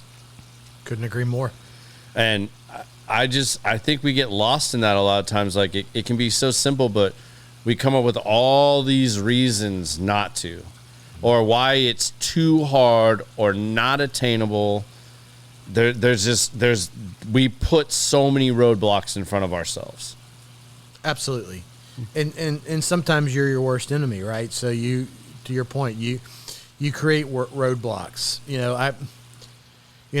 I grew up in Moss Bluff, Louisiana, in a swamp. Like, what do I really have? I clean toilets. I mean, how could I ever, run the Middle East at the Pentagon? Or how could I ever run a $2.7 billion business unit at a major defense company? How could I ever, it's very self-defeating. And that's going back to the un-American ideals that are being proffered right now when you talk about this diversity, inclusion, exception, whatever it stands for. When you start walking down that victimization path, it's very reinforcing. I like the idea of it. And again, I can hold 2 ideas. I can try and understand. I can listen to understand. I understand the idea of there are people that are disadvantaged and we want them to do better. Fuck yeah, we do. I want everyone to do better. I want everyone in this country to live the American dream. I want that with every fiber of my being. However, there is a narrative, there is a philosophy that if you buy into the need for other people to help you out, when you're getting ready to shallow water blackout, if you buy into that and you don't go through with the hard times, if you don't go through with pulling yourself up from the muck, then how are you going to lead people in the future? How are you going to hold other people accountable when you couldn't hold yourself accountable? Yeah. Right? So, yeah, I look, this is the greatest country. This is the greatest people. Skin color, religion, whatever, that's useless and old thinking. This is the greatest country and people that has ever existed in the history of our world. And to give in to these this woke ideology, like, I don't want to be a part of it. I want to be the polar opposite of it. I want to be the anecdote to it. And that's what we're doing. That's my little piece of that is Watchtower Firearms. It's bringing that pride, that prestige, that American exceptionalism back to our country in one small industry. And I would encourage anyone else to do the exact same thing. Get out there and live up to what our forefathers expected us to do. That's awesome, man. I don't think you could have said that any better. Let's dive into, just for a little bit here, I don't want to go too far down this rabbit hole, but I think it's important. How do you feel about all the attacks on the amendments right now? Let's just stick to 1 and 2, because I think those are the 2 we're probably both the most passionate about. Yep. And how you see that playing out with the upcoming election and everything else. Well, and I'll lose my train of thought, so you can bring me back to the first question, which is how do you feel about 1 and 2? Look, the thing I didn't tell you is, while I grew up in small town Louisiana, my mother was a campaign manager. So I've been around politics my entire life. I've lived for the past 25 years in D.C. I'm a creature of the swamp. I went from one swamp in Louisiana to another swamp in D.C. prepared you for the other swamp. Yeah. One was a lot muckier and dirtier than the other, I'd imagine. I would prefer the gaiters and moccasins all day long. I look at politics through a very pessimistic is not the right word, but a very calculated lens. So I think it's almost useless to talk about the elections in the sense of the current administration. When we truly kick off the election cycle, will run deep into their base. That's politics 101. You have to cement the base. That's how you win elections. There's appealing to the base. There is the money that's involved to bringing the vast majority of the country that it's kind of in the middle. Yeah. And it's a very calculated type of play. The candidates are actually what's ironic is the people who run the campaigns. It's very mathematical. It's very formulaic. The biggest problem in elections are the candidates because all it takes is one oopsie when they go off messaging, and then a big chunk of voters move to one side or the other. Because unfortunately, and as big as a thump my chest all-American kind of guy that I am, the reality is Americans do not look at resume. They don't interview a president like they would be interviewing a candidate for a job. They don't take the time to kind of go through that. It's very Jerry Springer-esque. It's very soundbitey. So I'm from a political standpoint, I'm a bit of a pessimist. It's one of the few areas in my life I am a pessimist.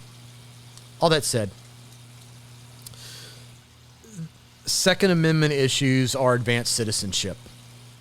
Period. End of conversation. That's what it is. The founders, I think it's kind of funny when people are like, well, the founders didn't mean X. They really meant it. They only really meant for people to have muskets. And I guess that's an interesting take. What the founders had is thousands of years of Western civilization dating back to the Roman Empire that Jefferson, Adams, Washington, Franklin wrote about, understood, delved deeply into. And they were very clear that the Second Amendment was a fail-safe. It was a fail-safe against a tyrannical government. Being a student of history, having a master's degree in it, actually 2, counting the War College stuff, look, you can't get away from it. The Second Amendment was not about hunting. It was not about fishing. It was not about any of that crap. It was about stopping. It was a final fail-safe against a tyrannical government. There is all kind of spurious conversations about, well, it was really meant for a National Guard. We literally, so if you're a student of history, then you know that the laws that were put in place in the early 1800s, that we have things that address the National Guard. The Second Amendment doesn't have dog shit to do with the National Guard. There's actual laws on the books about that, and you can go back to the founding of the country. It had nothing to do with it. It's purely about protecting all of our other freedoms. So, and again, you watch these interviews, and I'm rambling a little bit. I apologize. You're good. You watch these interviews like with Jon Stewart. Yeah. Where he picks on the congressman that wasn't particularly prepped that week. And he goes about an inch deep into history. Well, it's a silly notion. There is, and I talked about this in one of the other podcasts, and I misspoke a little bit. I talked about the Eliot dialogues, and you guys. I was going to ask you. You about guys that. gave me too much bourbon. It's the Eliot debates. Debates. Debates. I'm glad you said, because I was going to ask you about that, because it's something I want to go look up, because I saw you mention that. I misspoke. It's the Elliott debates. And I'm glad I get a chance, because I think some of your listeners are some of the same. Yeah, we'll have a little crossover there. Yeah, we'll have a little crossover. But Google Elliott debates, and what you're going to find is a culmination, a group of, after the Constitution, the Bill of Rights was set in place, they had to go to each of the states, and they debated in their House of Representatives. In particular, one of them was in the House of Burgesses in the Virginia State House, where Madison and George Mason went back and forth and back and forth. And they used the words "the people" and "the militia," and I've lost track. It was 60, 70 times interchangeably. They were using the words interchangeably. You can see it yourself. You don't have to rely on some far right or far left interpretation. It's right there for you to read. So the word militia, the word people are interchangeable. It has nothing to do with the National Guard whatsoever. So I'd encourage Google Elliott debates, go back and look, and you can see the actual text of Madison and Jefferson. One was much more about the Federalist position, which was a strong Constitution. Everything we need is in the Constitution. That was Madison. Ironically, he's the one who entered the Bill of Rights into legislation, but that's neither here nor there. Mason was much more of on the anti-federalist side of the fence, which was the Constitution gives far too much power to the government, so we have to have the Bill of Rights. So they debated back and forth. Ultimately, what happened was Madison became the gentleman who brought forth the Bill of Rights, because it was getting so much pushback in all these different House of Representatives across the 13 colonies. Yeah. And it went through various edits. When the Second Amendment went through these edits, the number one reason that it doesn't read the people have the right to bear arms, period, full stop, end of conversation, was an issue we no longer have. At that particular point in time, there was a very heavy Quaker, Puritan slant in the country that did two things. One, it said, well, if you're religious, you should be exempt from any type of military service or exempt in any sense of having to fight for the country, and that you could proffer up an indentured servant, a slave, somebody owed you gambling money, pick a reason, doesn't matter.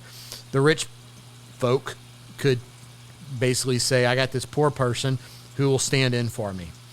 So they were trying to get rid of that narrative. They were trying to cut that out. That's why you have a prefatory clause and an operative clause.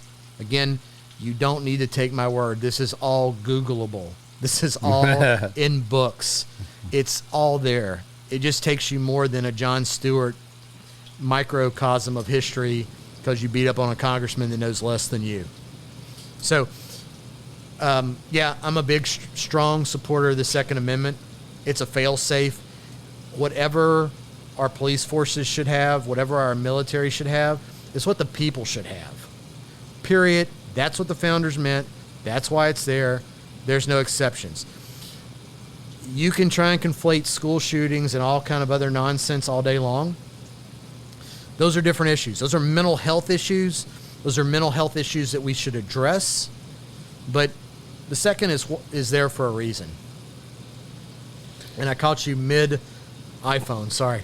That's all right. I was just trying to kill the extra noise in the background since it kicked on, so I didn't want it to take away from what you were saying and anybody miss that. And the First Amendment, I mean, yeah, it's weird, right? So the First Amendment's under attacks in ways that we haven't seen in at least my lifetime. And I always, growing up, and I'm also I also find myself very right of center, but not extreme right. Now, everybody just heard me talk about the Second Amendment. I'm automatically MAGA, whatever. And if that's how you want to characterize it, I really don't care. but I'm a student of history, and the first has always been very much a left of center issue. So we're in some strange territory now, right? So you have people on the right defending the first, and we found ourselves at this place where big tech, much like big pharma, wants to control the public square of ideas, and it's a little off-putting. It's a little It's a little concerning.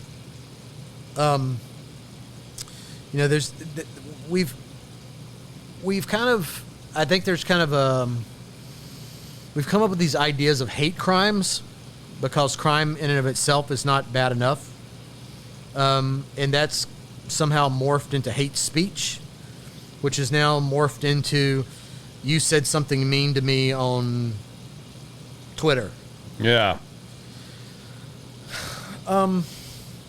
Look, I think people should be polite. I used to get spankings for not saying yes, sir, yes, ma'am. God forbid I was rude to anybody outside of my house. Yeah. I would get the crap beat out of me for, not being polite and being well mannered. So I understand you shouldn't be mean to people, but as an adult, I'm also not so sure that it's a good thing to stop free speech and the idea of different people's opinions. Again, that's what makes us unique. That's what makes us great. America's a melting pot. Those ideas are not pleasant all the time. Those different thought processes. Look, African Americans brought blues to this country. Now, lots of people want to argue, Elvis or Chuck Berry. I'm on the Chuck Berry side of the fence. There's so much that's been brought. The Irish brought certain things. The Slavs brought certain things. It's a melting pot. It's a melting pot, guys. And along with those different cultures come different ideas and different opinions, and they should all be heard. Now, no one should be threatened. No one should be put in legal in extremis.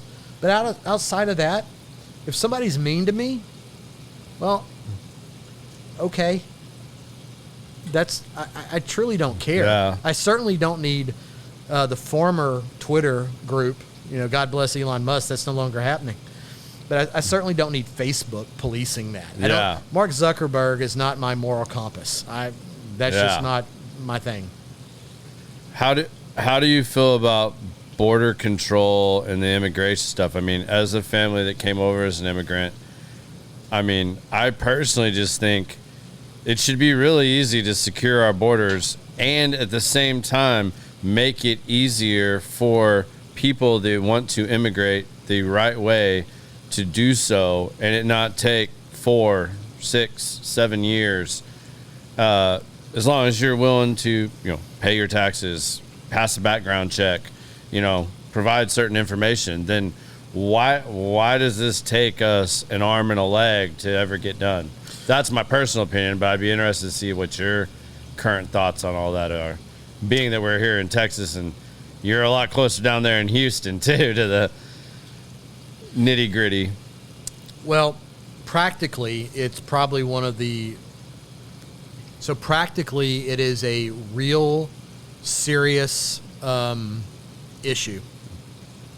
This administration has tried to pretend it away. It is a very, very real issue, and it affects all of us. The big city mayors are now coming to grips with it, courtesy of our governor. And before they were, bring as many illegal aliens as possible, sanctuary cities, and now you see, the mayor of New York, mayor of Chicago, all crying uncle. We've done our part. So I think it's hard to debate any longer that it's a real issue. Philosophically, it is potentially or possibly the stupidest fucking issue in government. At various administrations, we've had 3 to 4 consecutive administrations that have taken the opposing and opposite position. They've literally taken polar opposite positions at different points in times over the last 3 to 4 administrations. Listen,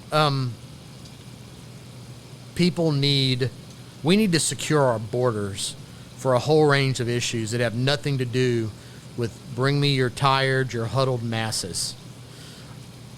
If you want to come to America and you want to pay your taxes and you want to excel and you want to live the American dream, whether that is you do it the moment you show up, Akeem Olajuwon, or pick the Hispanic immigrant that's come across the border 2 or 3 generations ago and now is a Fortune 500 CEO, because their family has worked hard and they've moved through the process.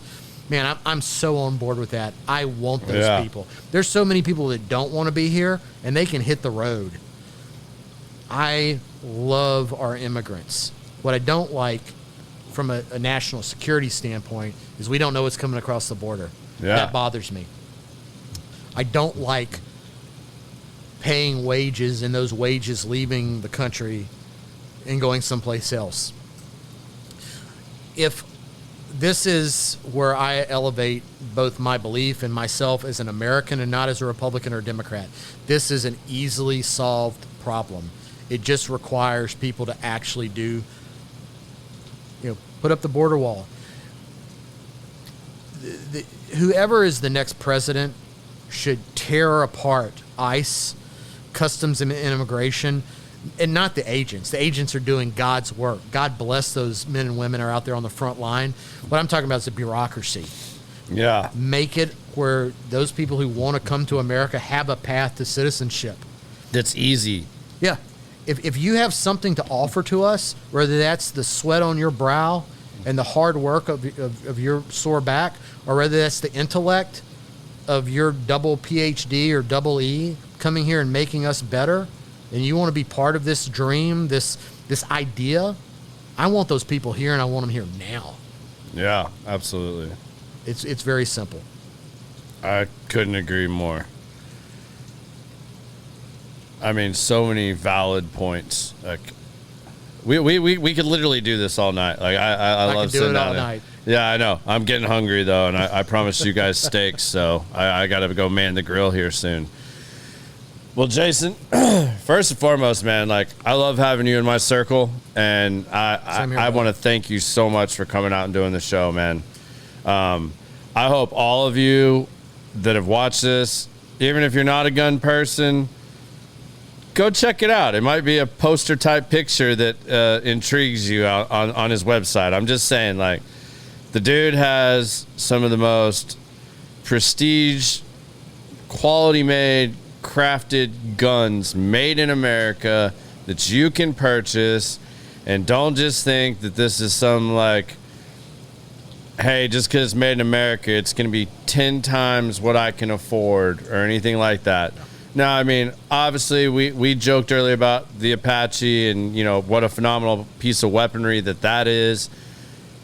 And yes, it's expensive, but this isn't meant to be your everyday carry. This isn't meant to be, like something like that. It's meant to be something that is a ultimate weapon, ultimate self-defense. I mean, you have something like that to go fall back on.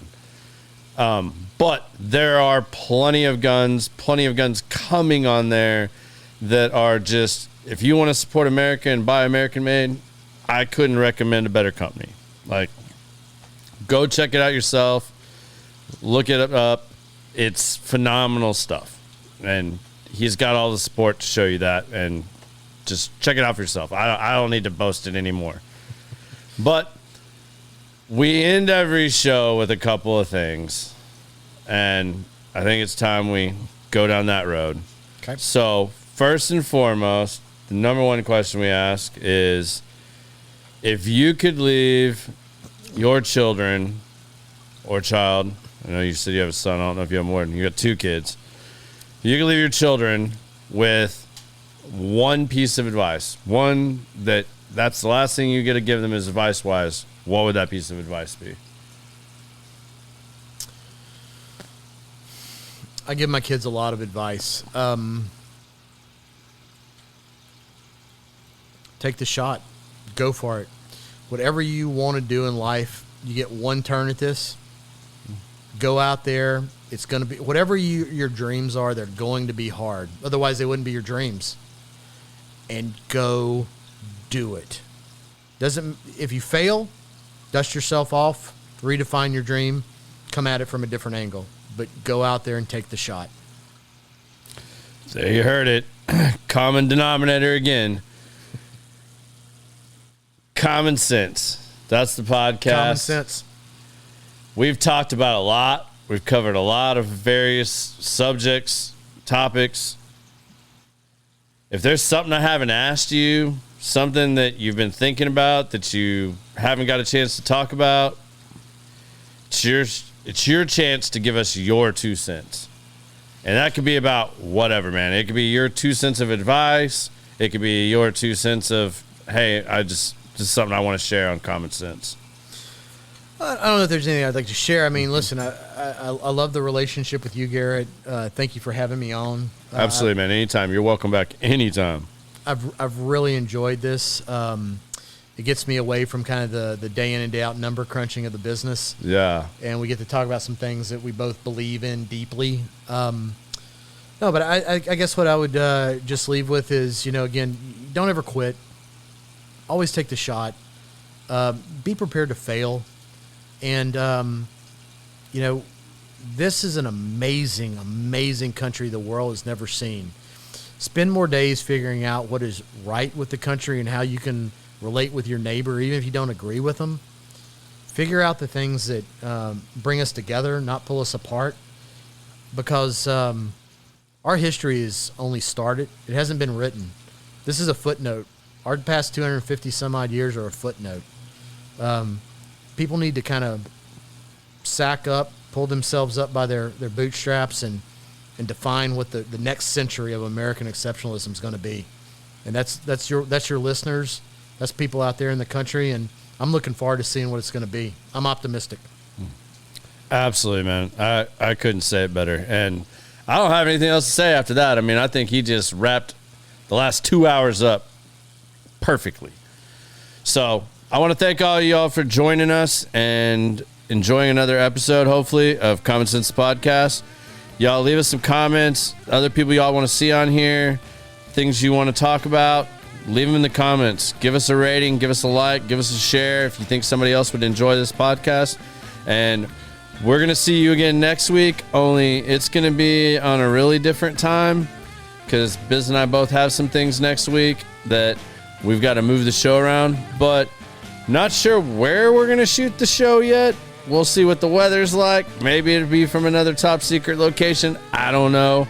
But next week, we're going to be recording on Saturday. So you guys will be off on the weekend. Hopefully you'll have time to tune in. We're shooting for somewhere around 1 p.m., somewhere around there. So hopefully you guys can join us again. But until next time, y'all be safe out there.